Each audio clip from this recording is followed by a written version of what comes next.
What's up, guys? It's Billy here, and I'm at Missouri Comic-Con with the legendary Well, legendary. Grandmaster B himself, Mr. David Faustino. How you Hello. doing, I'm man? well, thank you, man. Yeah, thank you for the legendary status. I'll take it. Oh, I'll for take sure. it. So for people of my age, we met you as Bud Bundy, and then I got my own children, my students. I love it. We know you as Mako from, Legend of Korra. Yeah, and yeah. I guess my main question for you today is, how does it feel knowing you're part of all these things that just brought people so much joy throughout the years, man? It's weird because like I was such a part of it, and it was just a part of my life growing up. So you don't really get the sort of like mark that you made until you come to these things. Yeah. And you see people, you see people in the street. So it's been really cool, and like to be able to like go to a different generation with like Legend of Korra, How to Train Your Dragon, like being able to watch those with my kids is the biggest gift. Like, my son's only 4, and I'm able to like sit down and watch, race Dragons Race to the Edge, and he gets to see me be a bad guy, and it's great, man. And my daughter loves Legend of Korra. That's awesome. Yeah, Dude, Legend of Korra is so great. When you were, taking part of that initially, is Avatar: The Last Airbender something you watched really, or no, not at first? Quite or? honestly, like I never was into sci-fi stuff. I grew up like watching heavy dramas or just out and out comedies, and that's kind of what I gravitated toward. And then I just auditioned for this show called Legend of Korra. I had no idea what it was. I didn't know it had this built-in fan base. And so when we went to our first Comic-Con in San Diego, it was mind-blowing. I mean, people were lining up at 9 p.m. for a 9 a.m. show. It was just mind-boggling. So really grateful to be a part of it. And Mike and Brian, the writer-creators, 2 of the smartest, coolest guys, and their writing is brilliant.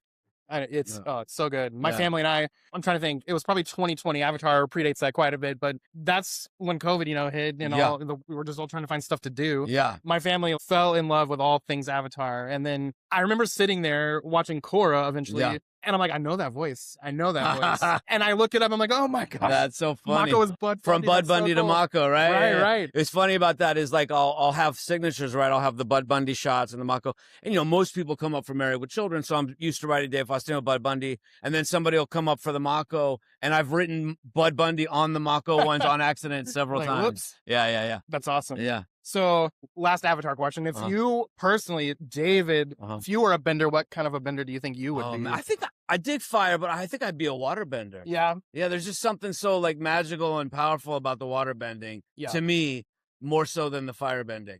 That's awesome. Yeah. Maybe a blood bender. Right, yeah.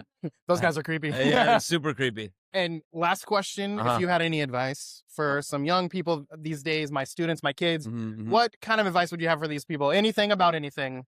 I mean, I know it sounds cliche, but like you got to start here, with positive thinking and believing in yourself. And I have a little trick that I like to do. It's kind of like woo-woo.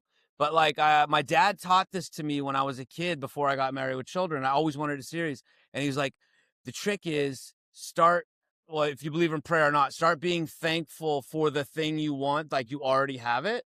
And so I started doing that, and I got Married with Children, and like it kind of fell away from me because you become an adult and you like life hits you. But if you can stay focused on like being grateful for what you want before you get it, it tends to happen. So that's one thing. And you just gotta grind. You gotta go. Once you get that inspiration, go. Yeah. Perfect. And stay away from drugs and alcohol. Don't. Seriously though. Well, hey, thanks for coming out to Springfield, man. And it's been such an honor to meet you. And this is awesome. Thanks for being a fan. Thank you guys. Peace.